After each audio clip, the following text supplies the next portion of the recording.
India Enterprise and Entrepreneurship Report 2022 is a unique scholarly work from the Institute of Small Enterprises and Development. The report was prepared in consultation with the relevant departments of all state governments and of the Government of India. The institute also celebrates the Silver Jubilee of its prestigious project, India MSME Report series this year. The focus of the report is on situating and interpreting the concept of region in enterprise development.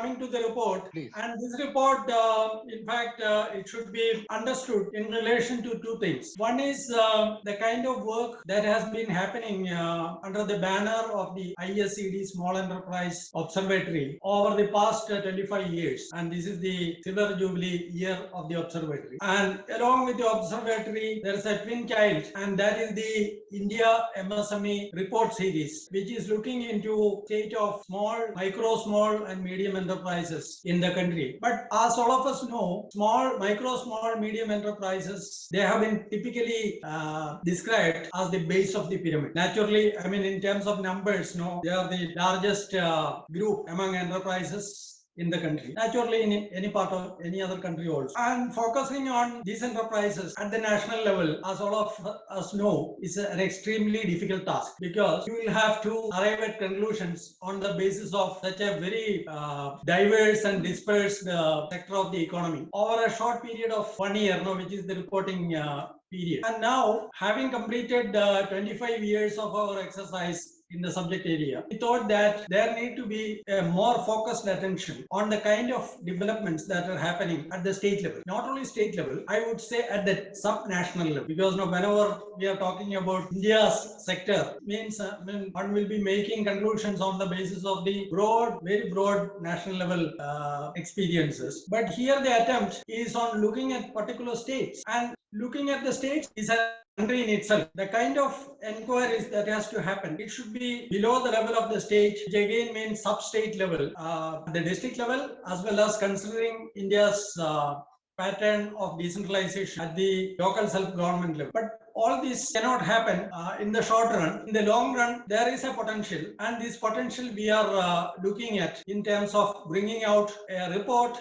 focusing on the states of India, all the states and union territories, and having a broad view of the kind of developments in these states and union territories over the last 1 year or probably in recent times. So the report, in fact, has two things. One is the academic part of, the other one is the technical part of. And the technical part of it is significantly crucial, I would say, because of two things. One is that enterprise and entrepreneurship, they are essentially a multi-stakeholder constituency. So being a multi-stakeholder constituency would mean that all the stakeholders, relevant stakeholders, should show active interest in making inquiries into the kind of developments that are happening in this constituency. As all of us know, it may not happen so easily, but in our context, over the last 25 years, we have an immensely encouraging experience of our partner institutions, members of the National Partnership Network, including several stakeholder institutions, including banks, including commercial agencies, state governments, other organizations, non-governmental organizations. All these organizations and individuals have immensely supported us, and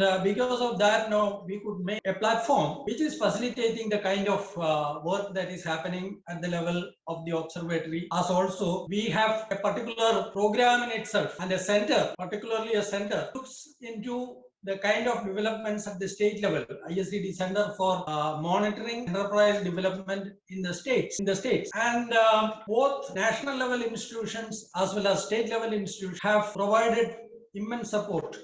And it is because of this support that we have been able to take forward this idea into action. And at the outset, I would like to thank all our partner institutions who have been behind us and who have been supporting us immensely. And the second part of it is that this reporting looks at the issues of enterprise development at the state level, not in terms of comparing one state with another or saying that one state is better and the other state is not that good. The whole question, having a competitive environment of investment and enterprise development development. That is the ongoing paradigm, wherein there is significant scope for all states to come up with their own particular advantages. Some states may be having some disadvantages also. So when comparing states on the basis of their performance, doesn't mean that some state is better than the other one. Here again, as all of us know that investment promotion is a focal area of all state governments, and the state governments are organizing investor meets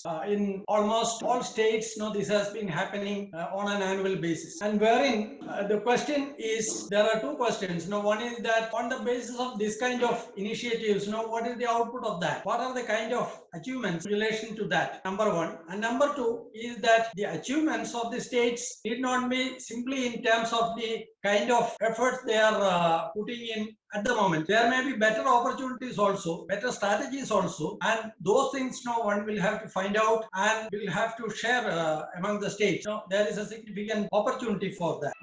As in 2022, if we examine the state scene of enterprise development, the important thing that we have to bear in mind is that the whole concept of regional development has undergone a sea change over the last few years. See, let me come to the theme of the report is its focus is on situating and interpreting the concept of region in the subject area of enterprise development. So this needs to be examined in relation to four areas. One is enterprise scene at the state level. What is the still picture that is what we are having? What is UP? What is Gujarat? What is Kerala? What is Tamil Nadu? The still picture of the kind of things that are happening there. Second thing, the new initiatives that are happening in a particular state and not in another state. A third thing, challenges and opportunities of program implementation. A question of economic governance, wherein one can have challenges, one can have opportunities also. One can have opportunities of sharing best practices.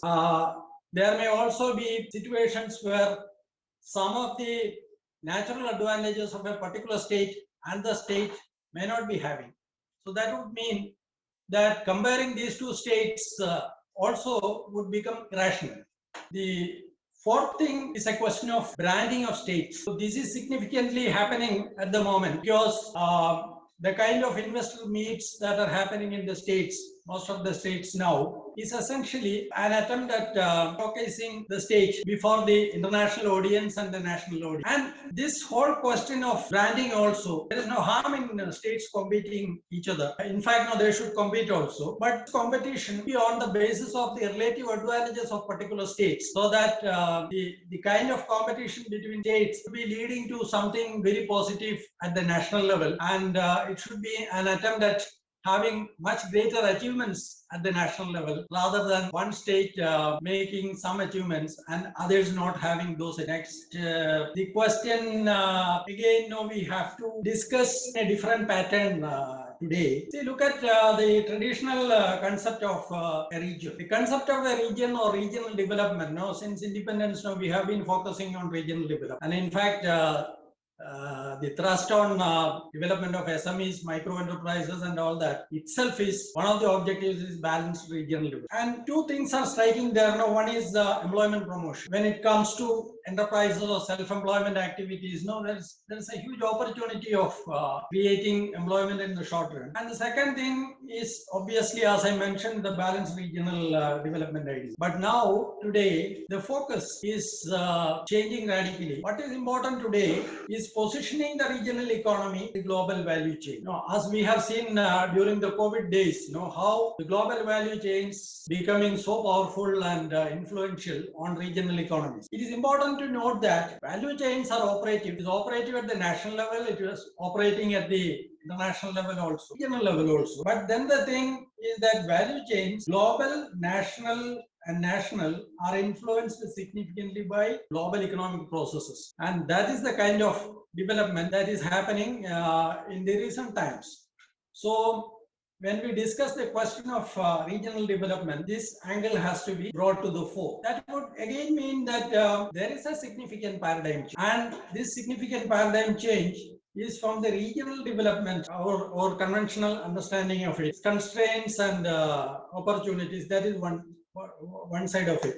The other one is we are fast moving into another paradigm of cubenomics. Cubenomics essentially means that global economy as well as at the national level also, economies are guided by hubs of economic activity. So if we discuss that in the context of enterprise, that would mean there is a tendency of entrepreneurial activities, businesses, markets getting concentrated into particular hubs, and these hubs are there now globally. And the striking thing is that the hubs are increasingly viewed in terms of a global platform, not in terms of a national platform. For example, globally speaking, we have centers of information technology. In India, we speak of Bangalore, a place like Bangalore or some other city that is there.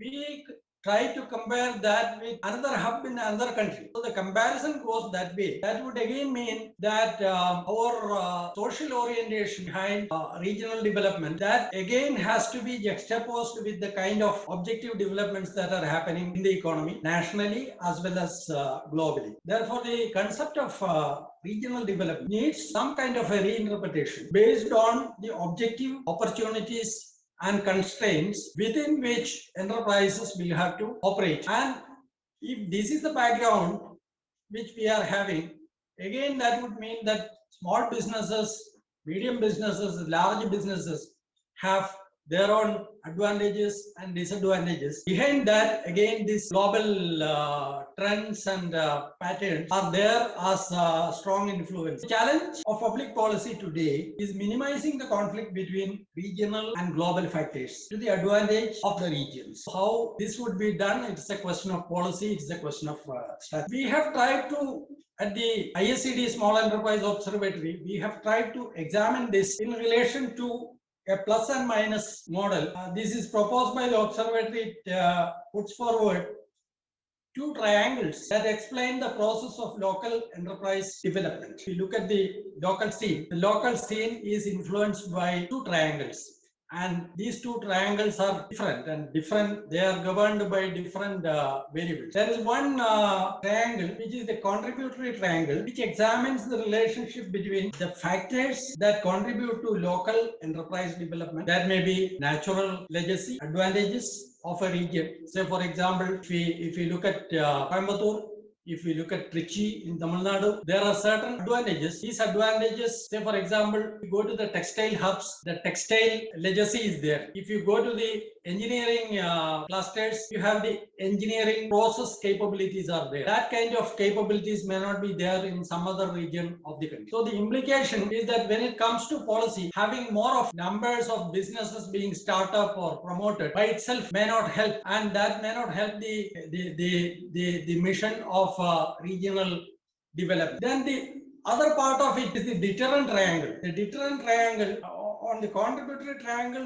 the three sides of the triangle are explained by labor productivity, manufacturing capability, and process capability. When it comes to deterrent triangle, the relationship between the deterrent variables is examined. Look at that in terms of the extent of capital formation, localized disadvantages, because some states have disadvantages simply in terms of their location, and then poor governances or relatively poor governance. So if you put that in terms of the triangles, it is shown here, the conceptual model as it is given. One part of it is the heritage part, the other one is the skills part, particular skills available in a particular state or particular region, and the infrastructural advantages that state or region is having. Say, for example, here Tamil Nadu, there is a significant advantage of infrastructure there. If you also consider some states, just like Uttar Pradesh, is having a significant advantage in terms of infrastructure.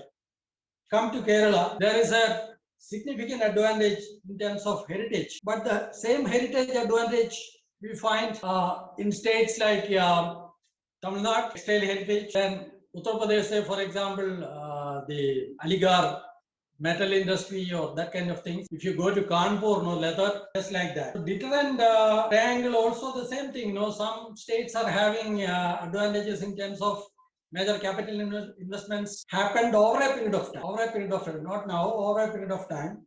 That advantage is there. And then locational disadvantages and advantages, and the governance advantages and disadvantages. So if this is the picture, this is the kind of broad picture that is available on the country, then the question is, given all this, how can we move forward? Can there be an operational plan?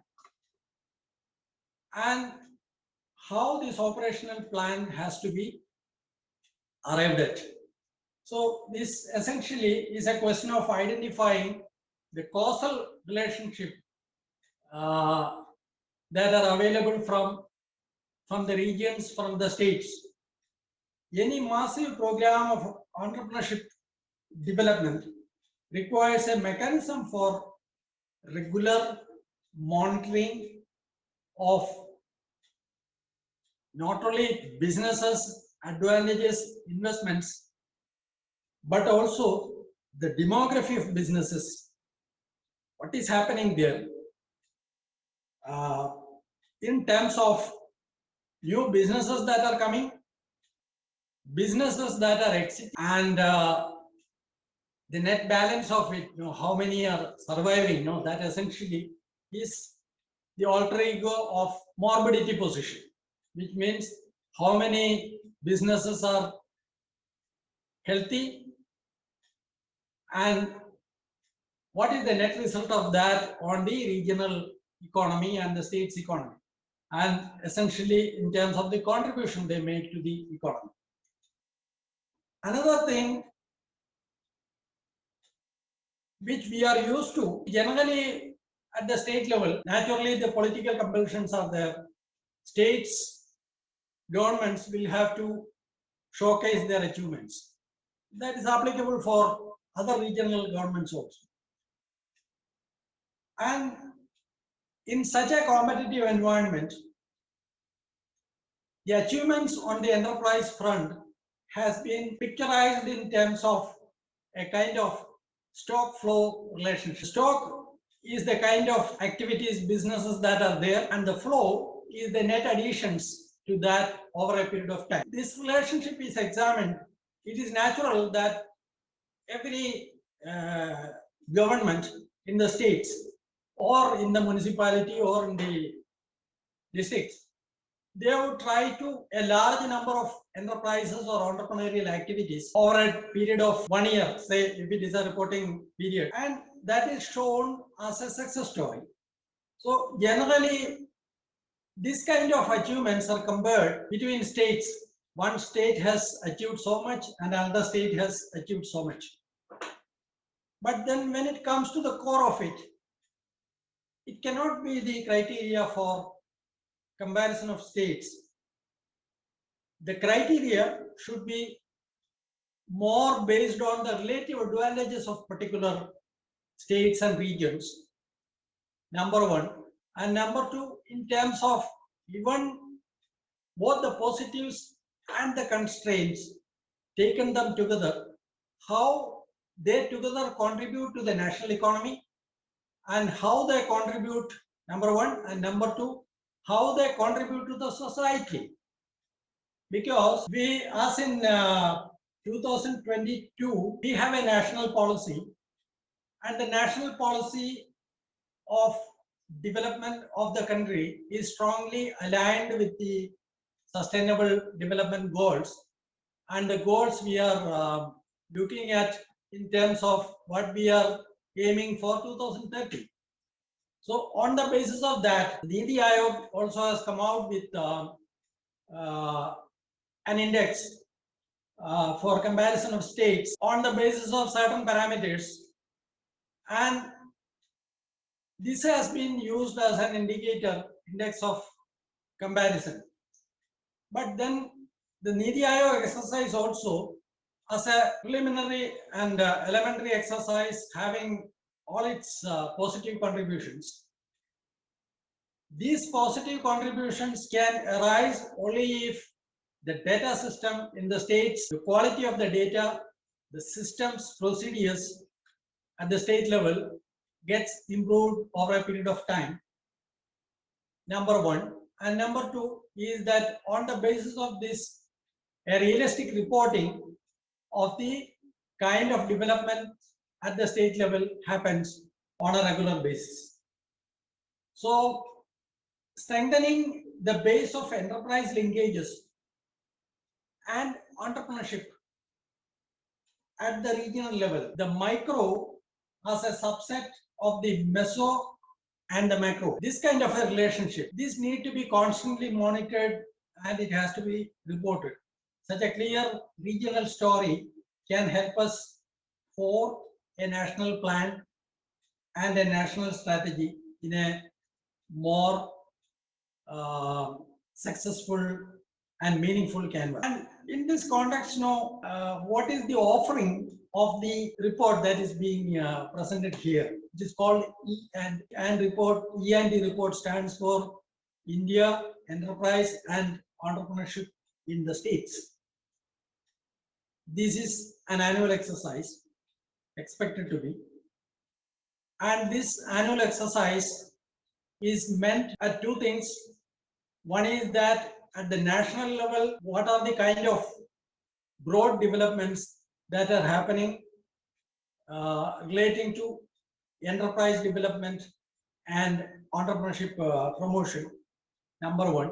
And number two, how the story is woven at the state level so that it leads to a natural or more productive, more successful initiative at the national level. Looking at this is the mission and the challenge of the report on an annual basis. E&E report is envisaged as a tool that helps to shape a regional policy and a strategic approach. It offers a methodological approach to local enterprise development based on ground realities that is available from the states and imperatives of today, policy imperatives and the perceptions of the people at the ground level. Such an offering relates to 5 aspects as we see. One is the political part of it. Second one is the local economic development part of it. Third is the emerging local aspirations in the market, that essentially in terms of local consumption, how the markets behave and what is its impact on local consumption. Fourth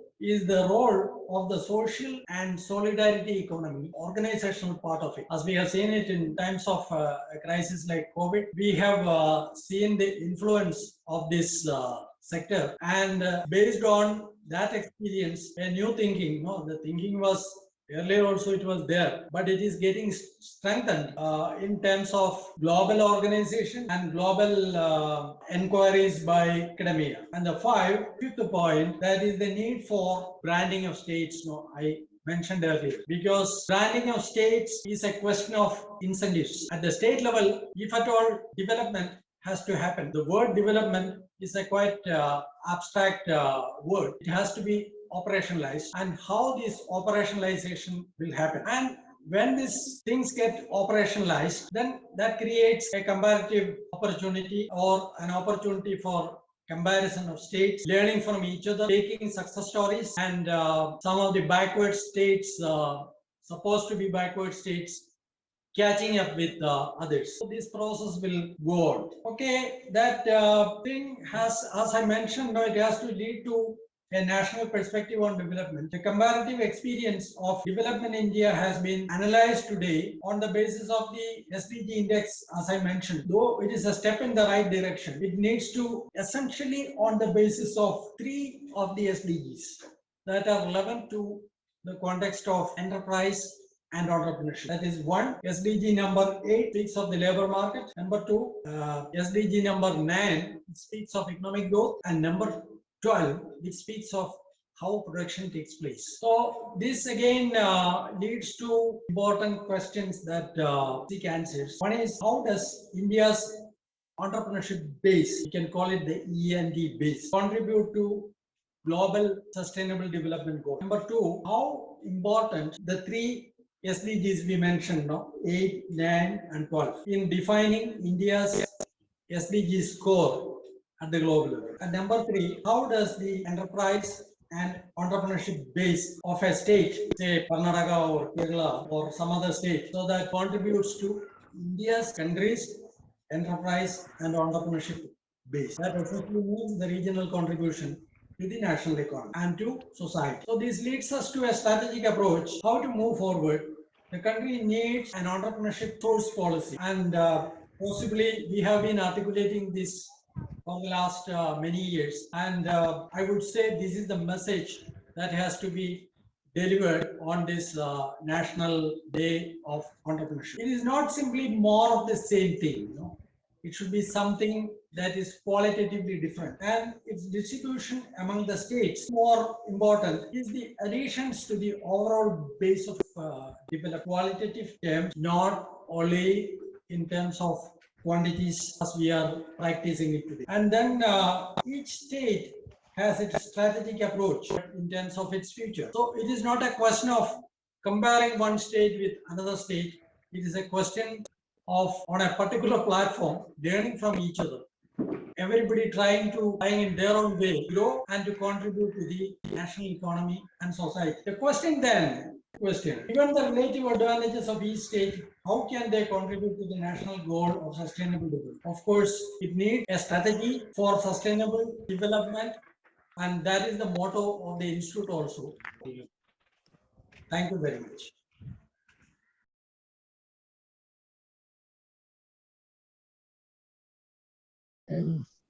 Is indeed my pleasure and privilege that the Institute of Small Enterprises Development and the Center for Monitoring have given successful,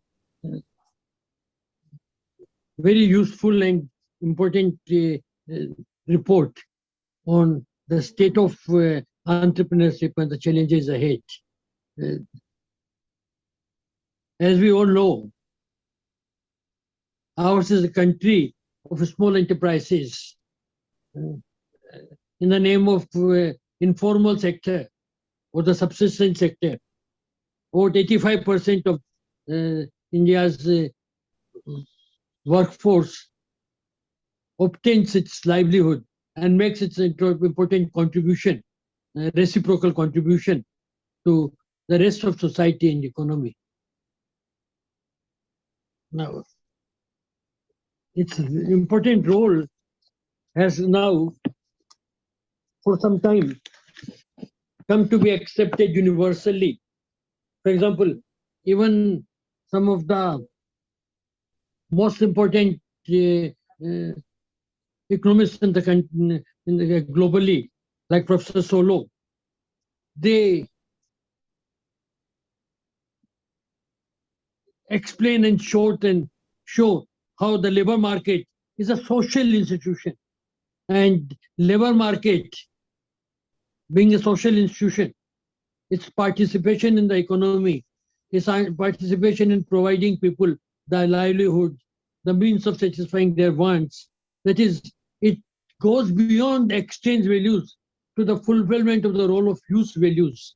And use values, not only in the sense of consumers, but the use values as the means of getting access to the use value, exchange value, by means of entering the market as a supplier of labor, as a producer of goods and services, and most important of all, it is where people are, it is where resources are, it is where things are needed, where things can happen, where they can combine traditional knowledge and information and understanding with the new frontiers which they see around and respond to them positively by producing.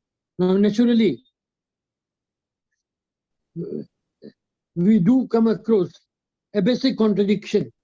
Though this livelihood sector provides the means of livelihood to about 85% of Indian workforce, its contribution in the GDP at the moment is at the most half of the total, almost half of the total.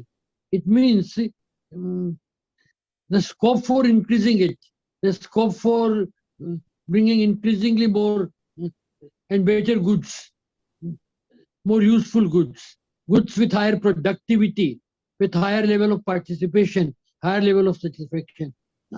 I think from this point of view, one finds that most of our infrastructure, where the bulk of public spending has gone, where most of private, individual, and entrepreneurial and corporate efforts have gone, they're providing what I might call growth-centric infrastructure. What we need now is one whereby family capabilities, workers' capabilities, local resources, local demand pattern, etc., responded in a way that we are very fair, very sensitive, very protective of our environment. That the processes of replenishment of what we take from the environment, what we make use of, they are also simultaneously replenished, so that the total availability of natural resources and its balance, ecological balance, continues. I think entrepreneurship lies not only in being able to produce and sell and realize the value, but at the same time fulfilling the social, economical, and I would say it's not only social, it's the global, the entire world's ecology, entire world's labor market, in the name of the processes of what used to be called globalization. We are all interconnected now. This interconnection is not only through the market, it's mostly through the nature. It is through our needs, through our capabilities, its creative assertion. Now this creative assertion, simultaneously, what it leads to a little bit of destruction, little bit of depletion. Now the depletion has to be replaced. That means entrepreneurial capabilities, entrepreneurial sensibilities, and appropriate adjustment of technology, and naturally most important of all, energy use has to be so fine-tuned that the requirements of society, requirements of the up to the last man, Antyodaya, remains that is everybody's participation and the participation of the last man. Last man is not in the sense of one selectively picked up or a few selectively picked up, but the process of participation keeps expanding its concentric circles and ultimately incorporates everyone, so that this everyone's reaches the last person as well. Last person means that nobody is left out. Everybody is made to participate and share. I think this is a challenge which has to be redefined, and it's this definition, I'm sure all the participants, all the people who are participating in this report and are trying to explore the new vistas of entrepreneurship are very conscious of it, very sensitive to it, and are putting their best efforts to see that our efforts do not lead to adverse inclusion, but leads to proper participative, humane, social participation, social incorporation, so that along with the economic linkages, the linkages with nature, mutual linkages, brotherhood increases, fraternity increases, and that fraternity, the feeling of being complementary to each other, supporting each other. This is what the grassroots small man entrepreneurship leads to. That means the entrepreneurship vistas have to expand beyond those who are shareholders, those who are participating in the management, those who are contributing the advanced front lines of technology, but the last person also is able to join it. I think this is a challenge that gradually we have to move towards. I'm very happy to see this report, and it's my great pleasure to have been associated with. It's in your hands, and please treat it as released and let's discuss it further. Thank you so much. Thank you so much for associating me with this activity.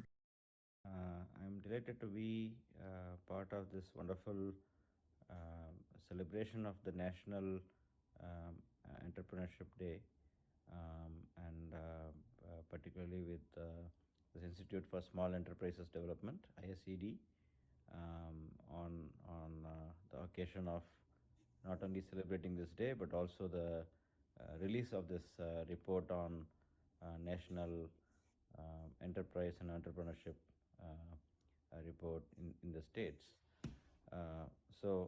Absolutely, we have to work a lot in the country among the states to promote entrepreneurship, because India, like many other large economies, depends a lot on small and medium enterprises.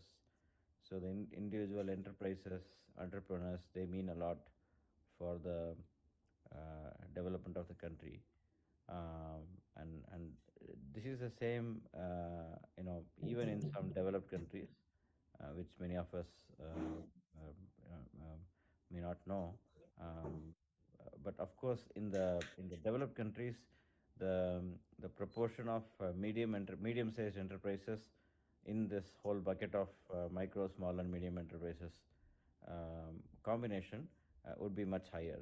Whereas in India, it is going to be primarily the micro and small enterprises that form the major proportion of the number of enterprises that contribute to the economic growth.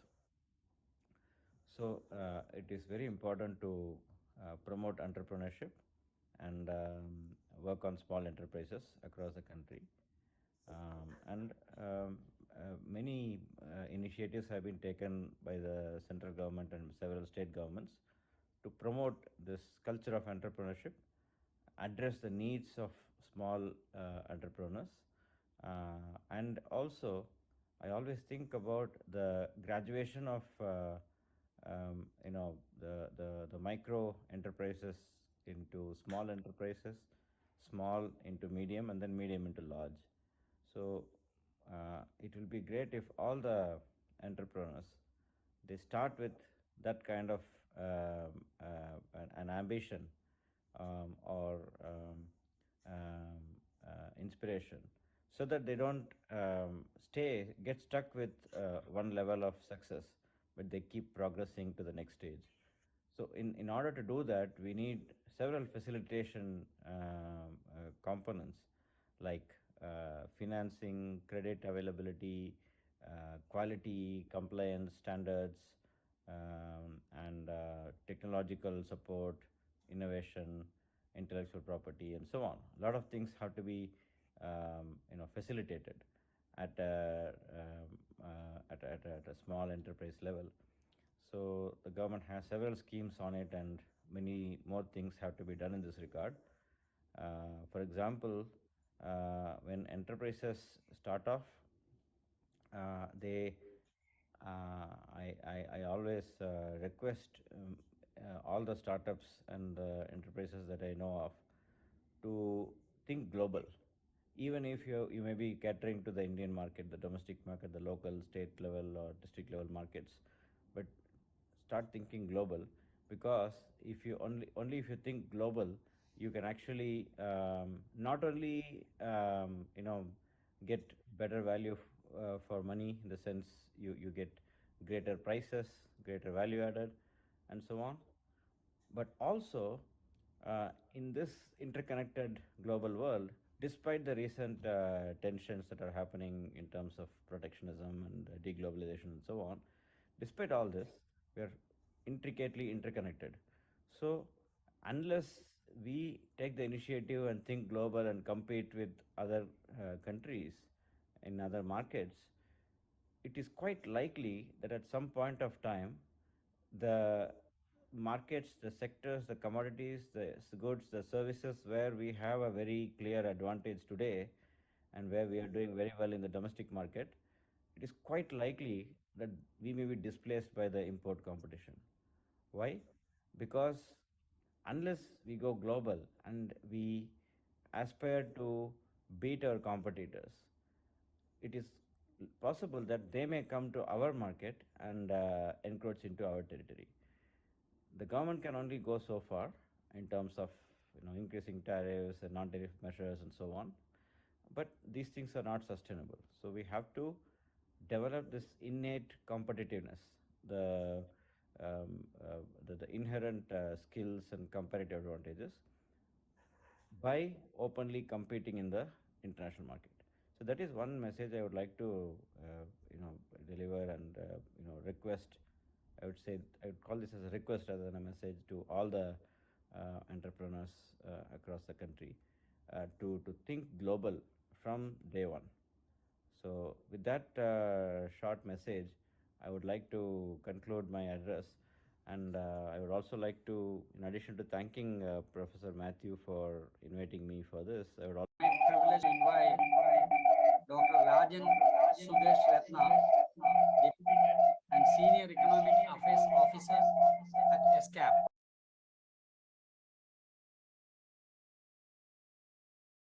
Thank you, and good evening, everybody. I must take this opportunity, first of all, to thank the organizers opportunity to attend this event, and especially ISED and Mr. Matthew.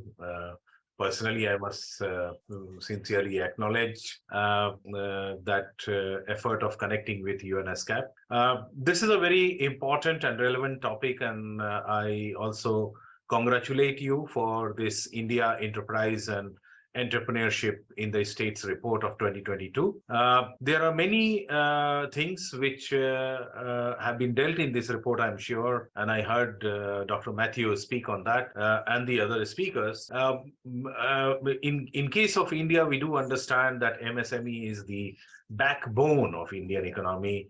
A lot of contribution to the GDP, a lot of contribution to export come from the MSME sector. MSME sector is also highly integrated with many of the bigger industries in India, having a kind of a local supply chain which is established. And I'm sure also after the Honorable Prime Minister of India came out with the scheme of Atmanirbhar Bharat, these supply chains were more strongly established. What I would like to highlight in a couple of minutes about my thought on building entrepreneurship is also using the digital technology and digital tools for promoting business. And that is which is very, very important. There have been reports, and a very recent report of UNCTAD, which looked into how e-commerce has transformed the way people do the business, and it found that while because of the COVID, the international trade and the local purchases declined, the trade through e-commerce continued to increase, and they projected that around $5 billion e-commerce trade will happen by 2024, which is a huge market potential. People in India also during the COVID, they changed their purchasing and buying habit. Of course, some of the retail chains and others benefited. Many of the micro or unorganized sector did not benefit because of these, because either the ICT connectivity was or is a challenge for them, or also having acquired the knowledge in terms of ICT skill to use these digital marketing and e-commerce tools. Government of India has also come out with the scheme of GEM, which many of the Indian industries are benefiting. There are reservations for the MSME sector. So these are these initiatives, but now also the Indian MSME need to look into these digital platforms to go global and become international. In this case, also, when we talk about formation of new supply chain, 80% of the e-commerce trade is business to business. So when a business to business e-commerce transaction happens and only 20% is between business to consumer, there is a very vast potential of establishing regional or a global supply chain. It requires definitely skill development, and I'm sure from our part we have taken up a work on strengthening women entrepreneurship, not only for India, but for South Asia. We have trained in last 1.5 years 2,000 women. We created 2,000 women network using digital platform to expand their business. There are many who have successfully procured order through these networks. They are using WhatsApp, they are using Facebook, they are using Instagram, and they are also using e-commerce platform for promoting their business, and we are helping them out. We have also developed in this regard a manual, which is a step-by-step guide as to how entrepreneur can start looking at the digital marketing, or what are the requirements, what are the security challenges, how you can successfully integrate with e-marketplaces, and these are all available online, which are available freely. Anybody can benefit, and if there is an interest, we would be too happy to join hands in organizing these training for Indian entrepreneurs in collaboration with you. But this is what is changing. The global order, and many of the the countries have a very high trade cost, and these trade costs also comes through because there is no direct buyer-seller connection. They try to connect through middlemen and entrepreneurship traders, which control. But this e-commerce or a digital marketing provides opportunity to all these people to directly connect and therefore reduce the transaction cost as well as the trade cost. Of course, there are certain trade costs which are related to cross-border infrastructure bottlenecks, but the other things which are relating to information, engaging consultations, preparing the documents for export and import, when you are doing through the e-commerce, it is slightly easy, and it's more going into the digital. So even when in government, when you are doing the international trading, the customs is now online, accepting online applications. So that would enhance and integrate people's business by reducing their transaction cost, reducing the time taken in making the voluminous documents required for international trade. I would just end up here and thank you all for that. Thank you. Dr. Bulakowski and Dr. Raman from OECD. Please make your presentation. Hello, good afternoon, everyone. I hope you can hear me.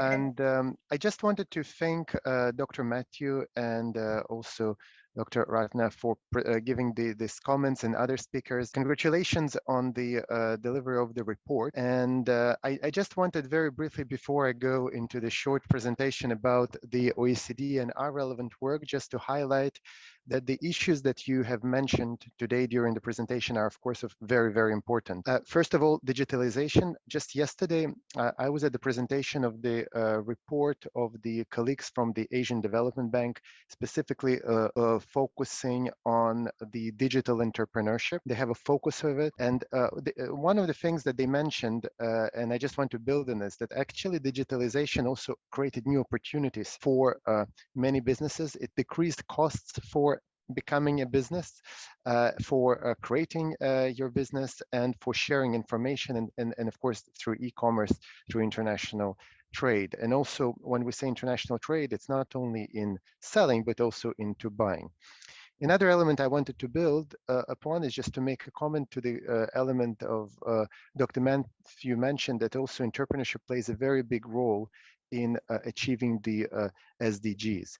Indeed, that's something that we have seen in the number of research projects of the OECD, and we have seen also that there is a rise of social entrepreneurship with a lot of young, and not only necessarily young, but also senior entrepreneurs focusing on specifically on what they can do to make a world a better place. And they're driven rather with social objectives or environmental objectives instead of purely profit-driven objectives. And those are the new trends that definitely transform the way the things are operated. Speaking about also the comparison of different systems and ecosystems around entrepreneurship, I thought that actually it might be very relevant to present the project we're currently doing in ASEAN, comparing the ecosystems supporting entrepreneurship and specifically SMEs. And the project is called ASEAN SME Policy Index. Basically, what is SME Policy Index? It's a methodology where we benchmark a variety of policies relating to small, medium enterprises creation, but also implementation instruments. It is a specific document which is designed for policymakers. And this tool identifies strengths and weaknesses in policy development, in its implementation and its monitoring across a variety of areas. So I will go a little bit further into it, but just to say that this is an approach that the OECD has launched in 2006. And so far we have applied it to 45 countries. Typically we compare regions because then we can compare one country to another. And so you can see that we have covered almost the entire world, and I hope we will be able to work in India on it in the future. We recently started a new project focusing on ASEAN, and it builds on the report we have done in 2018, comparing all 10 ASEAN member countries. Now, I'll be very short. So basically what we have done, just to give you an idea, at the ASEAN level, they have agreed a policy which has it's specifically focused on promoting SME development policies in all 10 countries, and they have put a number of indicators. So it is called SubSmet, and you can see it on the screen. It's a yellow document. So what we have done, we have translated, developed some 600 indicators that report to this document, which allows us to measure the progress the countries are making across the areas and policies relating to SubSmed achievement. So how does it work? So we have translated the 600 indicators into a number of dimensions, which are formed out of subdimensions, and subdimensions are formed out of the indicator. The indicators we have developed in 3 areas. On one side, they are focused on planning and design, so something that it's an intention to do. Second group forms implementation elements, and the third one focuses on how government can monitor and evaluate the implementation of this policy. So what we do, based on the answers of the government, which we also compare through the independent assessment and research institutes in all 10 ASEAN member states, we actually regroup them into, we provide numbers, we score them from 1 to 6 per subdimension and per dimension. So you can see on this slide, for example, how the institutional framework dimension was scored among 10 countries. And you would be able to provide a similar graphs for each of the country individually and seeing where the strengths and weakness. When we speak about institutional framework, we're saying if there is a national policy for that, is there a dedicated agency that supports the implementation of SMEs? Is there a coordinated approach at a national level looking into? And you can see, which is not surprisingly, that some of the countries, for example, there are a number of countries which are in an early policy stage, which is Laos, Myanmar, and Cambodia, but then there are countries which have a more developed system, and there are countries which are presenting good practices, for example, Singapore or Malaysia in this case. I was speaking about 600 indicators, but de facto, they are all divided into 6 areas. 8 areas. One of them is productivity, technology, and innovation. Second, it's about greening SMEs, access to finance, access to market and internationalization, the institutional framework, legislation, regulation, and tax. We also look at entrepreneurial education and skills, and social and inclusive SMEs. So for each of these areas, we actually provide a score, and under each of these dimensions, there are sub-dimensions for which we also provide scores. We also, when we define this, we also integrate available data, statistical data coming from, for example, in 2018, it was World Bank doing business indicators or some other available international comparable. So we have just started a new process for building ASEAN SME Policy Index for 2024. We do it together with the ASEAN SME Committee, and we have just created a new assessment, and I'm actually expecting to get approval of the assessment with 600 indicators. They're largely very similar to the edition of 2018 for the sake of the comparability. but we have slightly adjusted them, specifically looking more on the issues of digitalization and, for example, looking at the impact of COVID on the policy. Further that, what we're going to do, we're sending this 600 or the questionnaires with about 600 questions, which are composed of quantitative and qualitative data to the governments. We're going to get their feedback and answers. After what, we're going to validate our kind of findings with the government, following which we will start writing a report, which we will present to the SME committee in ASEAN, and it will be finalized. As I said, what is interesting about this process is that on one side, we ask the government to fill in these questionnaires, but at the same time, we do our independent assessment with the consultants or independent research institute, which allows us to compare the answers. And when we have a discrepancy, we actually discuss this discrepancy around the table between the government, research institute or consultants and ourselves. We do this project, we conduct this project together with AREA. Next slide, please. So you might have asked what and why this is relevant to India. There are three ways this approach could also be applied to India. Dr. Matthew mentioned earlier that it's very important to also be able to compare the implementation mechanisms and instruments which are available in various states in India. And this could be a very nice element for that. For example, you can look enterprise access to finance, and looking at the questions, adjusting them to India, you can compare one state compared to another or to a third one, and maybe to a national average. Another element, you can also compare India at the kind of a federal national level with the variety of ASEAN states. It would be fairly easy with the same questionnaire be filled in and answered.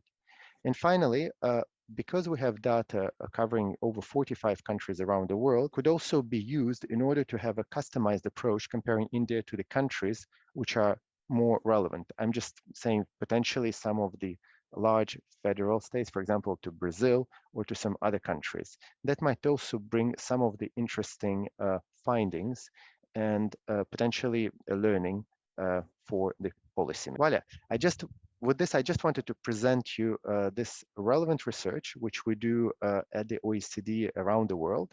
And if you have any further questions, please don't hesitate to reach out to me. And I'll pass the floor to my colleagues, James Drummond, who will present you the following.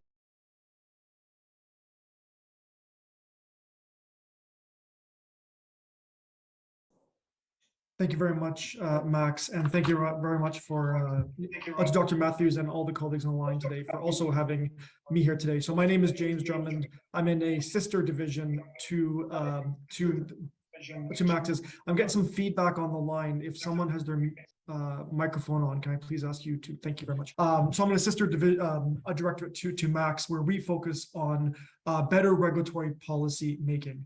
And just like Max, I've noted several intersections between our work and what has already been mentioned about the incredibly great work being launched today by Dr. Matthew and his team here.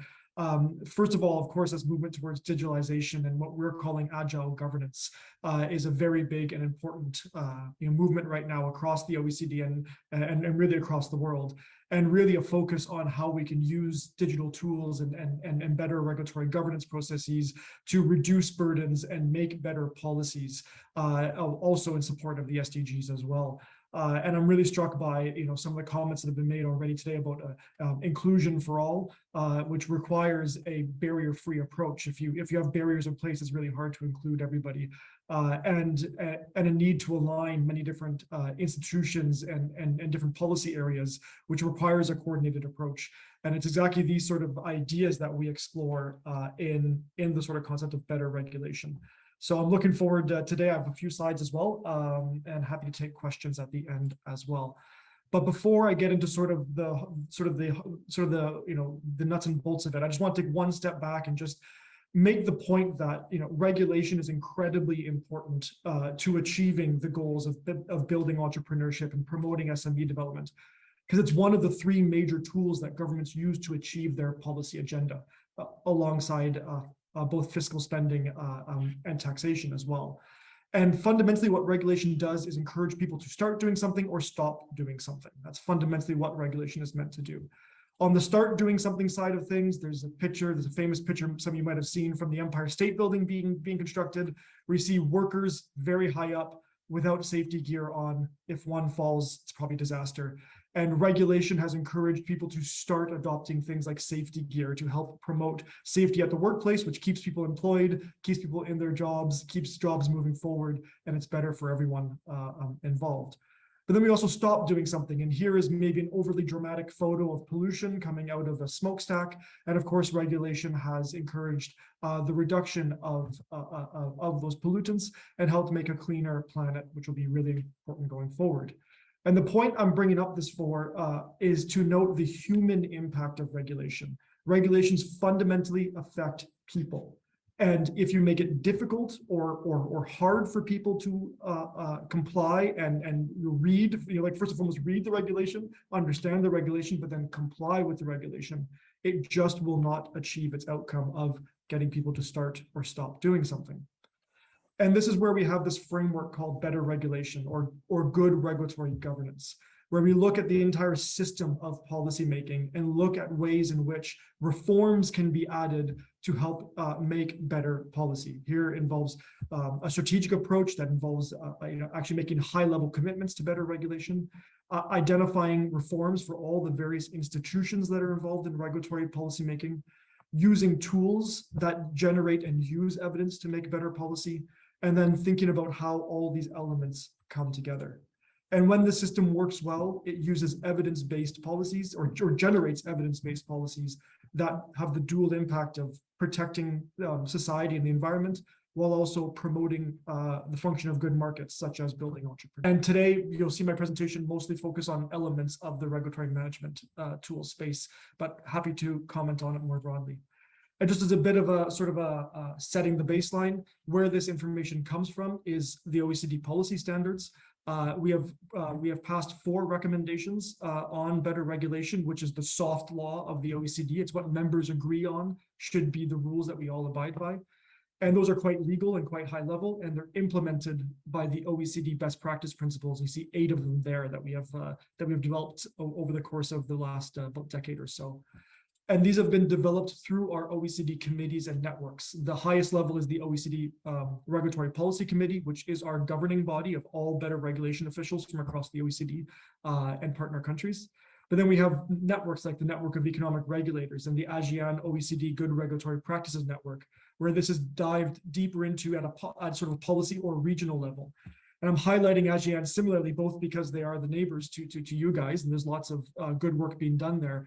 But the majority of the work is focused on SMEs and promoting a more SME-friendly environment. And you see that as a theme through all the publications I note on the right. So in the last few minutes of my presentation, I just want to bring up some of these sort of key lessons learned as some ideas for helping you as you seek to build entrepreneurship in SMEs. The first comes from a publication we wrote directly on the use of better regulation, also called Good Regulatory Practices for SMEs in Southeast Asia.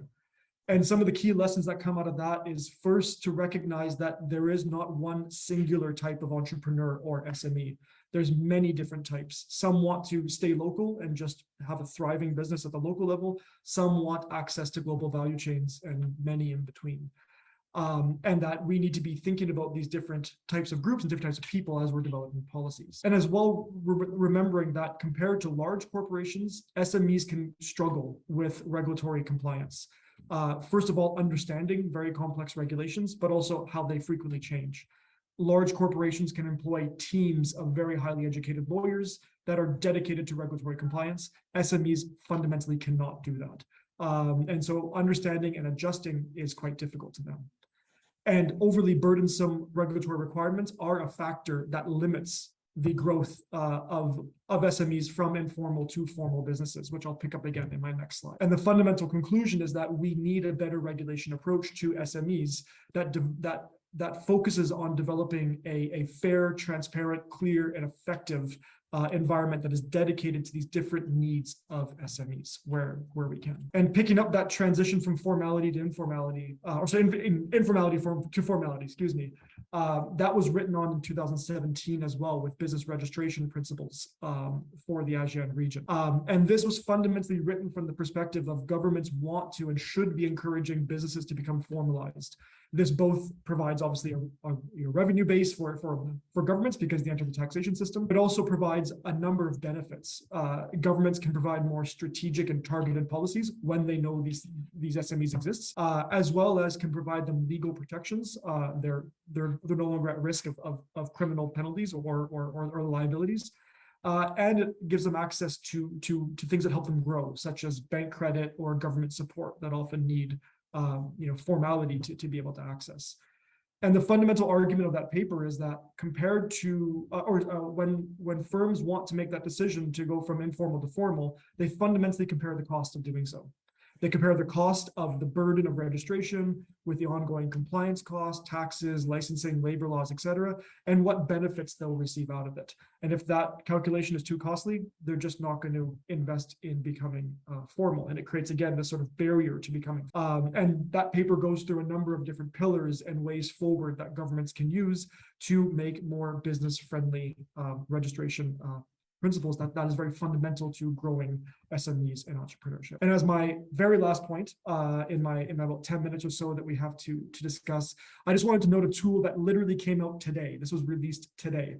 So you see on the screen there the best practice principles on regulatory impact assessment. It's one of the 8 that I noted in an earlier slide. And what regulatory impact assessment, or RIA, is a way, before you design and create a policy, a way to think through the different options for regulating and find the one that has the highest benefits for the least cost. Because at the end of the day, that's what you want to be doing, is find the most beneficial policy that has the least burden for people. That was a general document, but we released today the annex. So we were developing multiple annexes to this. And one annex that was released today was an SME test, an actual test for taking SMEs and entrepreneurships into account when conducting a RIA. It's quite a long document, so I can't obviously present on the entire thing today, but I will note that it has the 4 stages for establishing, designing, implementing, and using the results of this test to be able to, before you make policy decisions, think about SMEs and entrepreneurs before you make decisions. And the link is there on the slide. That's it for me. If you want more information, there's the general link to the regulatory policy work. And of course, please do get in touch.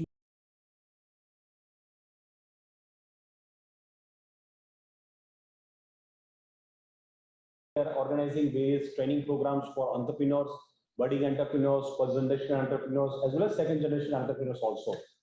Our arranging entrepreneurship development program of 2 durations, like one is of 30 days and second is of 15 days.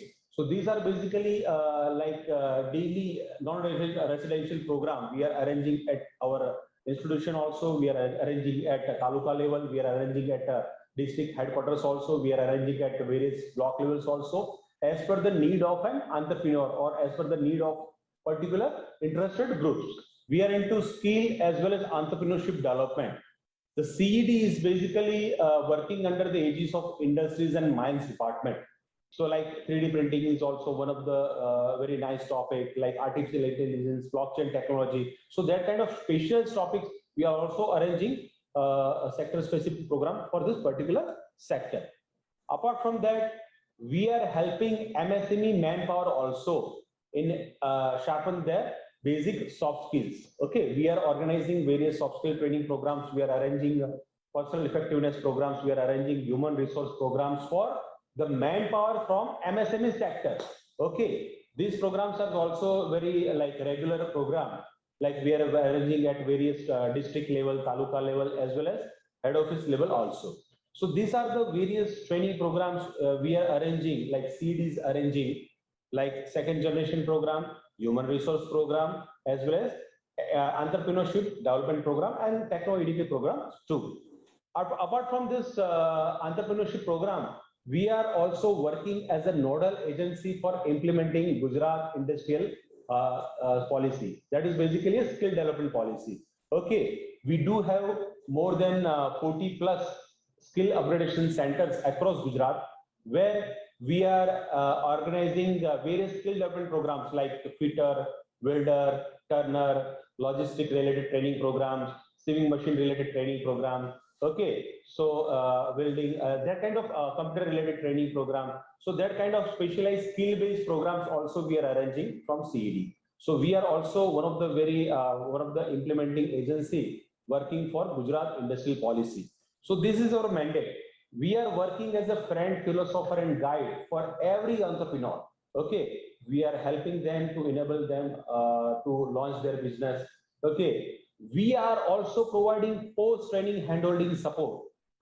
We are not limited to training program only. After completion of training program, we are helping them to get the expert advice, expert knowledge from various training experts, expert faculties. So we are providing post-training handholding support to every individual. Okay, so after completion of training program for maximum period of 6 months to 1 year, we are providing them post-training mentoring support. We are providing them post-training mentoring support from particular sector like sales and marketing, devising a strategy for sales and marketing. We are also helping them to prepare a project report. We are also helping them to get in touch with all government department who are helpful to us, because GIDC, like who are helping us to provide land, plot, shades. Okay, we are having industries commissioner department also. Okay, a handloom handicrafts department also. Various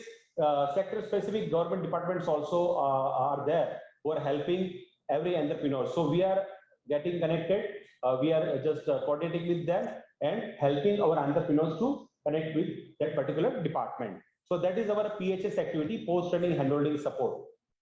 Apart from this, we are also having a separate cell of incubation center, startup and incubators. Okay, we are having a CED incubation center where we are helping unique entrepreneurs, like entrepreneurs with special new idea, like not existing in the current, like if they are having any innovative concept of service or product, they are having an innovative idea. So we are also helping them at our CED incubation center. Okay, where we are having a pool of experts. We are having a list of experts who are helping them in the field of mentorship as well as in technical guidance too.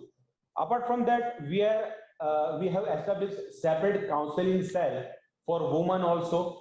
For women entrepreneurs, we are having a separate cell for scheduled caste, scheduled tribe, like different class of people. We are mentoring them, we are helping them, we are advising them, we are giving guidance of entrepreneurship to them. So these are the basically various activities of CED in which we are helping each and every entrepreneur. We are helping each and every trainee. Okay, so this is the overview of CED. Okay, we are associated with various government department too. We are interlinking with GIDC. We are also coordinating with various government departments who are helping for entrepreneurship development. So these are the overall overview I like to give you from our side.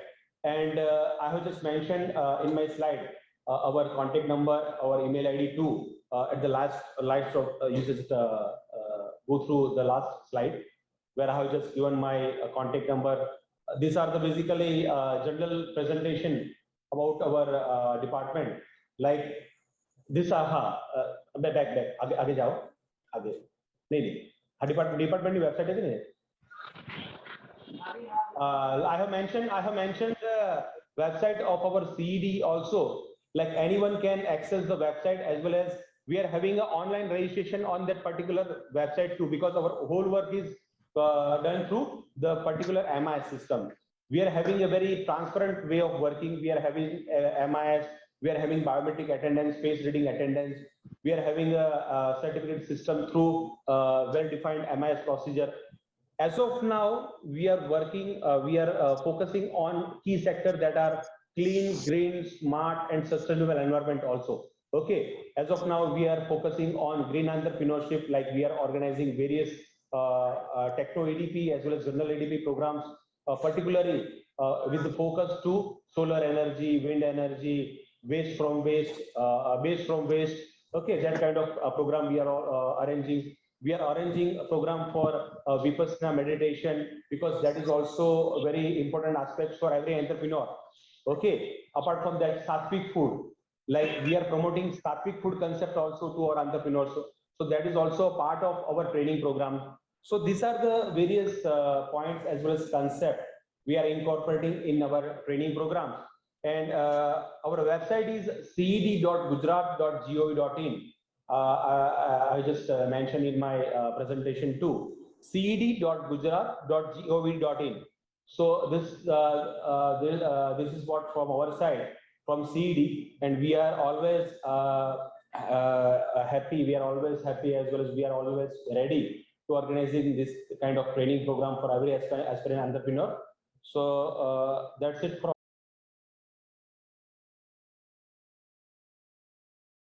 Has covered a variety of issues and areas of relevance to enterprise and entrepreneurship development in the overall agenda of global development, and with special focus on the regional aspect. First level, in fact, the kind of issues that came up when we are talking about the conventional focus, as I already mentioned, is yes, we talk about villages and regional locations and districts and panchayats and states and all that. But going beyond geographical discussions today have come to more concrete areas, and that essentially, in terms of, for example, presentation by Dr. Badri Narayanan Gopal, he was mentioning very valid points which need to be pondered over. Point that he came up, and this has been repeatedly mentioned by the institute also on several levels, is that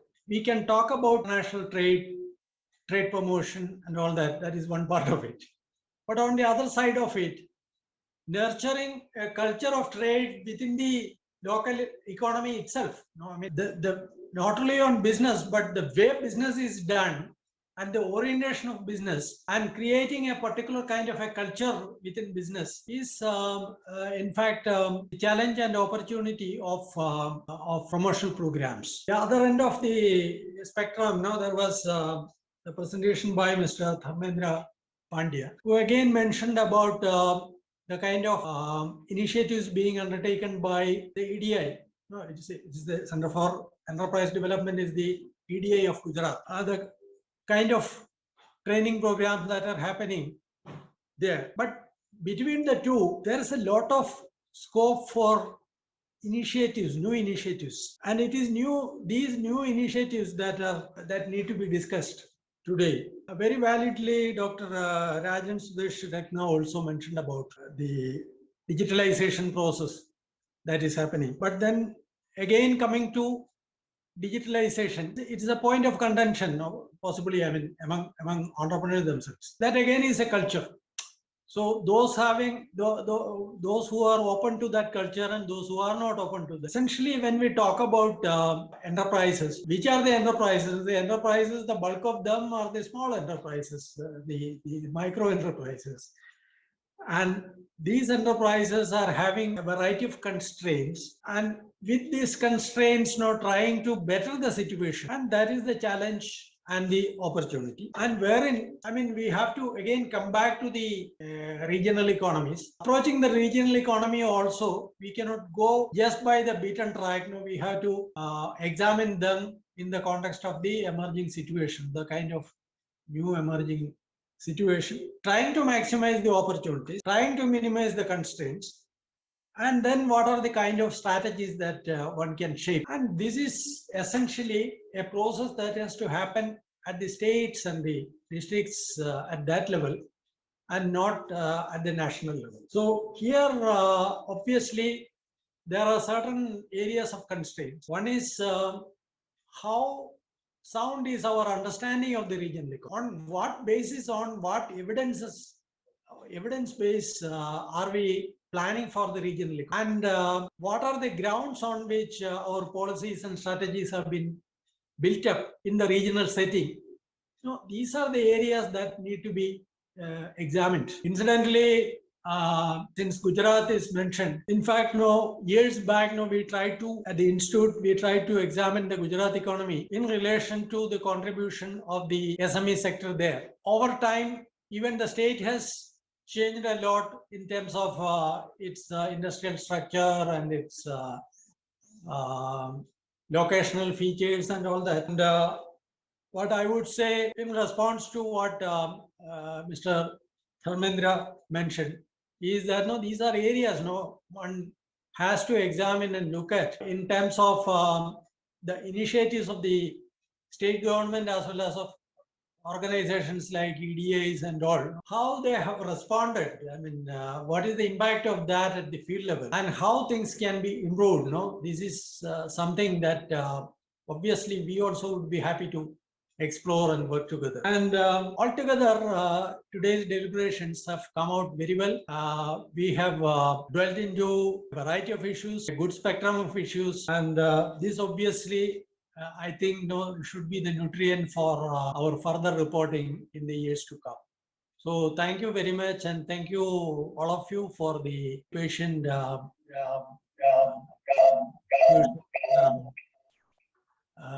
deliberations and support you have given for the event. Thank you very much. Dr. Matthew. Let me thank on behalf of the Institute of Small Enterprises and Development, all the speakers and participants. The meeting has come to an end. Have a good night and enjoy your dinner.